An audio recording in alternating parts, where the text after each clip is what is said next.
Yep, it's recording. So let's talk about something that I've had to deal with pretty much all my life growing up, all through school, and it is speech therapy. Ever since first grade, I have been stuck in speech therapy classes. I don't know why. I don't know what the teachers thought I needed speech therapy for. It's just constantly, year after year after year. Every time I thought I could get away from it, no, the next year I get pulled out middle of class and I had to go to some form of speech therapy for pronunciation, speech therapy for reading. And still to this day, I don't like to read. Maybe it's a cause from or side effect of having to go through speech classes and constantly having to read stuff I don't like. Growing up, I pretty much liked fashion and finance were the only two things I liked to read, the only kind of magazines I would actually pick up and read. But it was the best part was fashion didn't have too many words, it was just looking at the clothes. But knowing the Italian designers, French designers, that was pretty awesome. Okay, got off track there for a minute, but that's okay. So speech therapy. Apparently, teachers thought I had some form of speech impediment, which when you're a child, how are you going to know?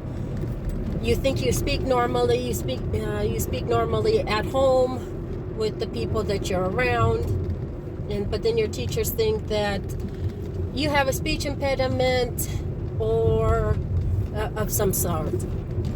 So it just really, really was hard all through school, constantly going to speech classes, and half the time I had to read as like, how does speech therapy help you with reading? But for the fact that as I got older, I like to do speeches, and most of my teachers were impressed with my speaking skills during speeches.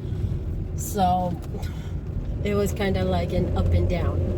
But I did not find out that when I got to college and I started to take certain classes and I couldn't retain information, I really wanted to know why. So I went to this counselor at the university, and they're supposed to help you with speech impediment and whatever. So again, speech classes on a different level. Well, they put me through a whole bunch of different exams, and it was just like, oh, well, we've got some traffic going on here, so I'm going to stop the video here for a second. Yeah, they're doing all the tree trimming right now, which is very much needed. So I'm not really sure how often they do it. Okay, so back to speech classes. The instructor had me read some paragraphs and some other stuff, and we kind of came to the conclusion of why I couldn't, stupid cat move, why I couldn't retain information. Come to find out that I can retain information as if I start from the back of the book and start forward, or at the bottom of the paragraph and go up, but I can't do it from left to right. I have to do it from right to left. So with that said, and speech and other forms of speech therapy, the counselor also asked me what my first language was when I learned to speak, and it was Croatian. It wasn't English, and that was the aha moment of why I have these so-called speech difficulties and whatever else. And it's not, I didn't have any speech issues.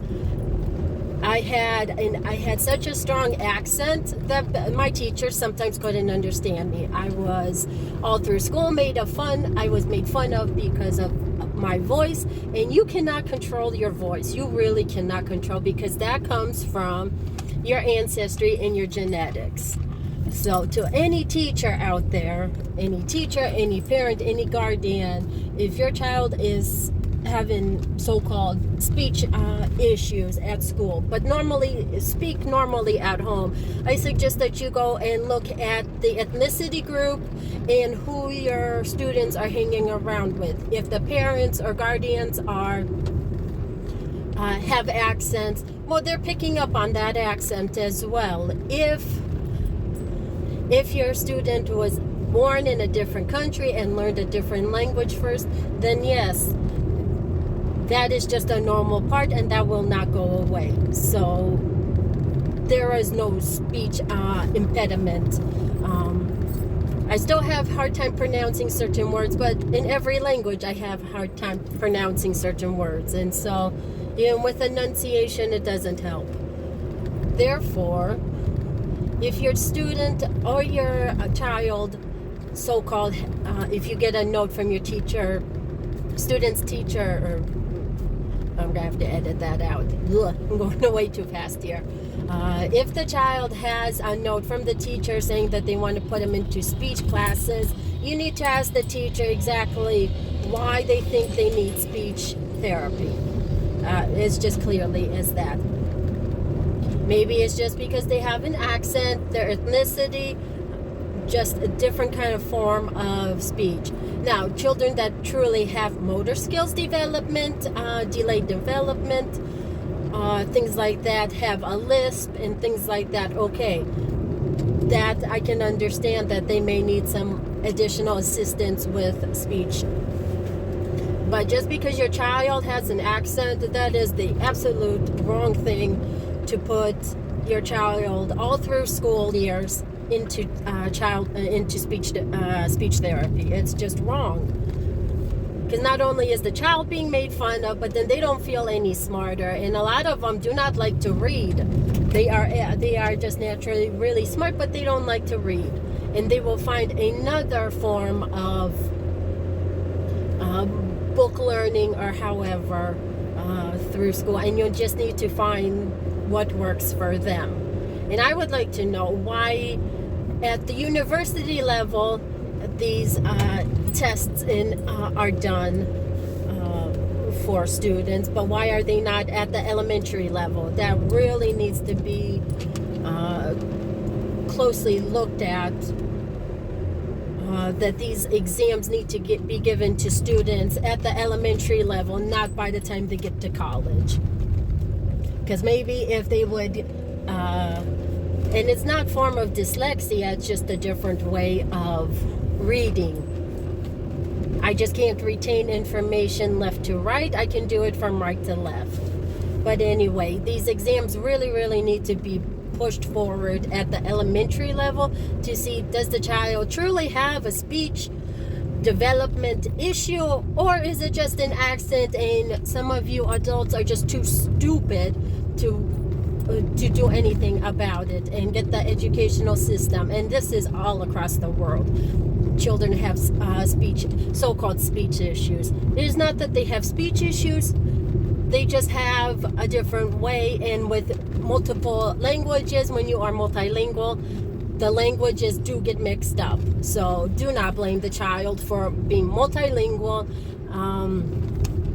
being around. You cannot blame the student or the child, and do not push it on them that they are the ones to blame, because your ancestry and your genetics also have a big part to do with it. And I know between 4 different genetics, for me, 4 different languages or accents do come out at different times, depending on what I'm doing. So I think sometimes I do tell myself, I go, the ancestors, that depending, sometimes the Swedish comes out, sometimes the Croatian comes out, sometimes the Slovenian comes out, sometimes the British Irish come out. I guess it's just whatever ancestor that day decides to feel like coming out through me. So do not blame your children. Do not blame your children, your students, if they have speech. You as the adult need to look furthermore and investigate what is the real reason behind it.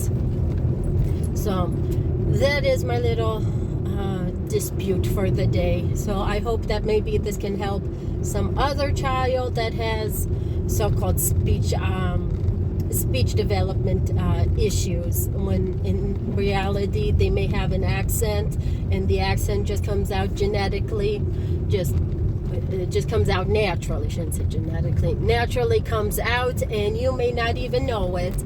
But I think that's something that needs to be more focused on, and instead of blaming the student for not speaking clearly. They could be speaking just fine, and some of you adults are just too stupid to realize it.